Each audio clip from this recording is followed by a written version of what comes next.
You came Oh back yeah, this was all in Oregon. I stayed many So years. you came to New York. In 1985. Your mother, I imagine, was here. Mom and Dad were here. Yes. I yes. see. And not far away from Great Neck, I imagine. They helped me find the apartment in Great Neck, and they still lived in the house in Douglaston. They were 3 miles away. 5 minutes. It was perfect. It was Perfect, wonderful.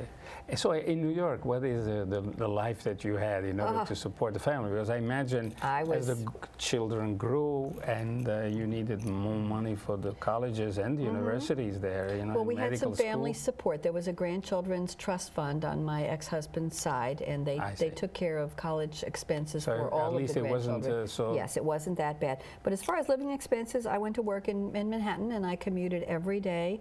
And the kids went to Great Neck South Middle and Great Neck South High, and I lived in Thomaston in a rental, and I commuted to the city, and I was a mainframe programmer, analyst, and a consultant, and then I switched careers completely. You never married? Never remarried, no. No need for that. It just never happened. I was engaged once, but it didn't work.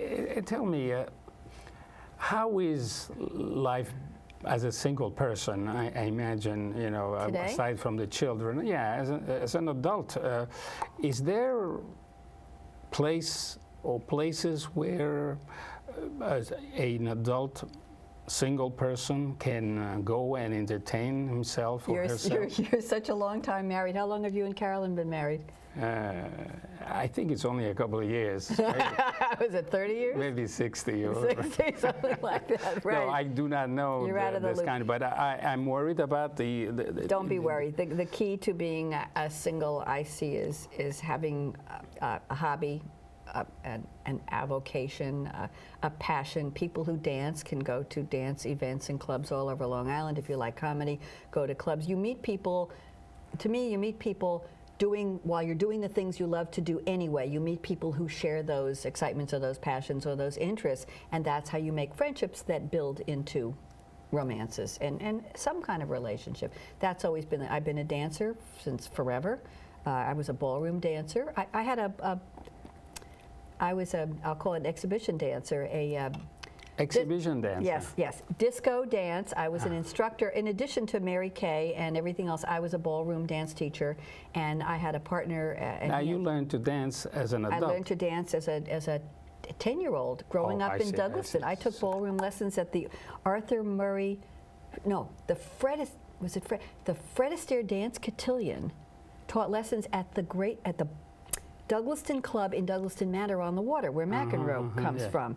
And I was invited to partake, and my parents enrolled me in ballroom. Formal, gloves, stockings, 10 years old, little high heels, my first little roll-up stockings. We learned to curtsy and bow. So dance was part of your, yes. So as an adult, you participated. I embraced it. As a new single in Oregon, I became a disco dance teacher and a ballroom dance teacher, and I had several dance partners, and I entertained at events. That's why I said an exhibition. I see. We did stage events, my partners and I, and so dancing became very important. So when I came back to New York, the first place I headed were discos. No, but we've had belly dancers on Senior Moments, and Ruth got a belly dance lesson from somebody. I remember. I remember you had a class of... No, this belly stays covered. Well, you have told us a little about being single. Of course, there is a dilemma, which I think I sort of have resolved it, but I am, as a man, I can resolve women's problems. It's not. Don't even try, Vito. I tried once. I made a presentation, and some people booed me. But I did not present my problem correctly. But anyway, there are people like you. You had to go to work, so there's no dilemma there. You have to go to work. There's no choice. You work, and you did the best you can. My mother, the same thing. But there are other women in today's society where they have a profession. Maybe they are an MD or a lawyer, and they marry some equivalent of their profession, another doctor, another lawyer, and the husband makes good money. So the marriage produces a child or two, and the woman has the dilemma. Should the lady leave the job and raise the child, or should she leave the child with other people, a nanny or something, and then preserve the profession? I think this is a dilemma that probably you did not have to face, but it exists today in the world. There are people who are women who are highly professional, and all of a sudden they find themselves with a family and what to do. And I believe that most of them, the way I see it, they have guilt. They have guilt and say, oh my God, I work, and my child is, I don't know what is doing at the home with somebody, with a stranger. And then if you raise the child, you say, oh, I lost my profession, my income, and my livelihood. Either way, you have guilt. Either way. You would not have any opinion how to resolve this problem? Well, I'll tell you one solution is I recently on my Read My Lips radio show on Blog Talk Radio, interviewed a young woman who's a professional governess. And I said to her, what's the difference between a babysitter, a nanny, an au pair? We went up the food chain. And a governess.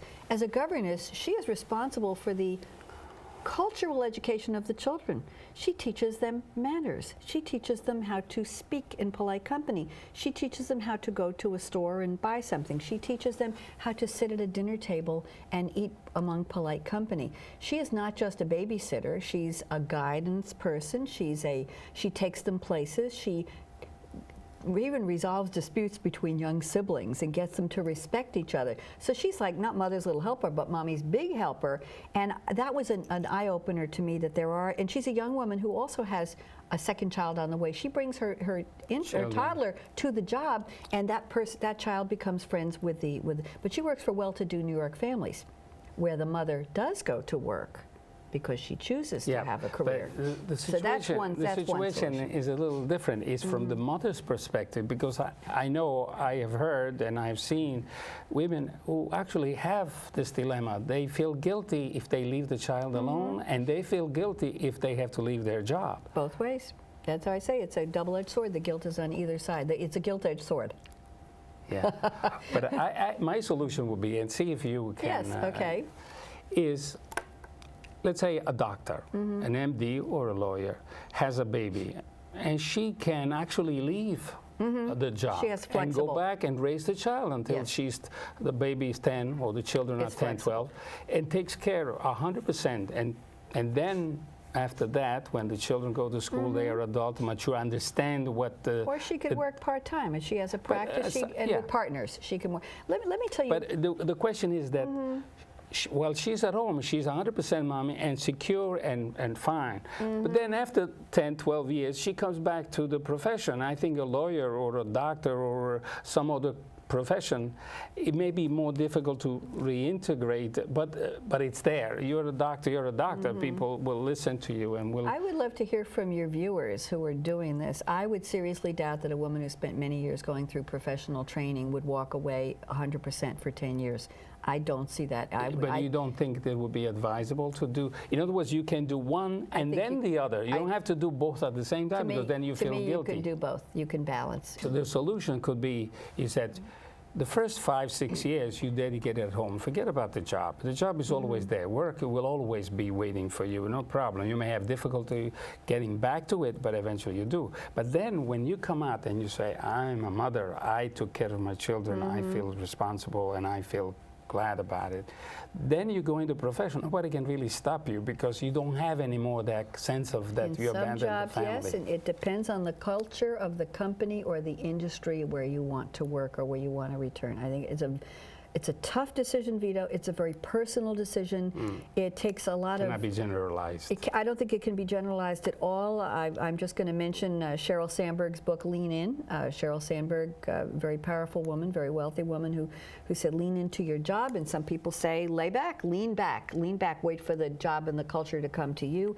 It's a huge decision, but there's so much writing in popular culture today where women can get guidance and advice. But it depends on who your children are. Do your children require full-time care? Of course. Depends on your social situation. Do you have a sharing situation with an ex-husband? Depends on the gender of the couple. We have a lot of same-gender couples who are facing the same dilemma today. Everything has changed since the time when I was a single mom, Vito, and since you were wondering, gee, I'm glad I married Carolyn and we've been together for 50 or 60 years, where you didn't have to worry about it's a very personal decision? She went back. She did. I mean, to be honest, with the children, she stayed at home for 10, 15 years. Yeah. Then she became a teacher, and she went to teach, and her life is fulfilled. And I think she never felt that guilt that say, oh my God, my children are at home, and I don't know what's happened to them. Well, the big question for me is, if I had stayed married, happily married, and my husband had, you would have stayed home. Decided to or been able to earn a living, would I have stayed home, and how many years? That's the question, because at that point in time, I was not trained as a programmer. I had no profession other than a degree in psychology. Maybe that's something good that came out of it. But I do want to mention something, Vito. When I came back to New York as a programmer analyst, I did a 360 career change and fell into marketing, and that's when I became a writer. That's when I became a video producer. That's when I went into the corporate world, and I morphed. I self-taught desktop publishing, newsletter production, corporate videos, writing annual reports, creating business divisions for companies, and I became a marketing professional. And then I accidentally started in stand-up comedy, as you know, and then invited on TV, and then invited to be a guest on radio, and that's when my radio and TV career. So I have reinvented myself more times than I can even imagine. But that's because you're quite a ride. Exceptional. Quite a ride. Quite a ride. There's one more issue that I like to talk to you about, and it has to do with today. Okay. It's in the news. Okay. And it has to do with right of speech or the right to expression. As you know, we have a film interview, which was forbidden. Sony that produced it decided not to Actually, give it away. I saw the interview on you did see it. Fareed Zakaria on CNN interviewed the CEO of Sony yesterday morning, and he said they didn't decide to. The theater owner said we're not going to show the film. Yeah. So there was a boycott from the theaters. My question is, at one point I knew that my freedom was free. I was free to do anything I wanted as long as I did not infringe upon other people's rights. So, and now I see people having the right to do anything they want. Like say, desecrate or talk bad. Even it suggested that we should kill a head of state with impunity. I mean, we say we have the right to do so because this is an American freedom that we have. But in fact, aren't we being bullies or forget about the right of others? We want us to be free, but then the others are not. Not everybody gets what we stand for. Not everybody. I mean, there's a great, for example, religion or institutions, the venerable institution. It's a problem. What do you say? I say two letters, PC. Those two letters came into being many years ago, politically correct.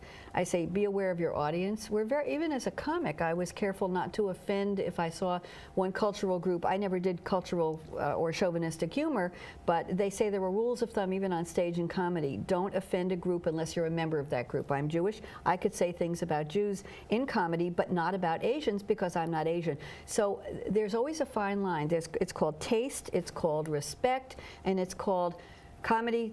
Torpedoes be damned. I don't know, not to use a bad metaphor, but I would say that we want to protect our freedoms. We don't want to be bullied. But we have to respect other people's freedoms at the same time. We do, but you have to know the consequences. And the consequences today are cyber attacks and terrorism. And you have to be aware that if you step in the wrong puddle, it gets splashed. And that's the result today. It's up to each person to be cautious. As a TV producer, I'm careful what I say on my television show because I have a wide audience and I don't want to offend them.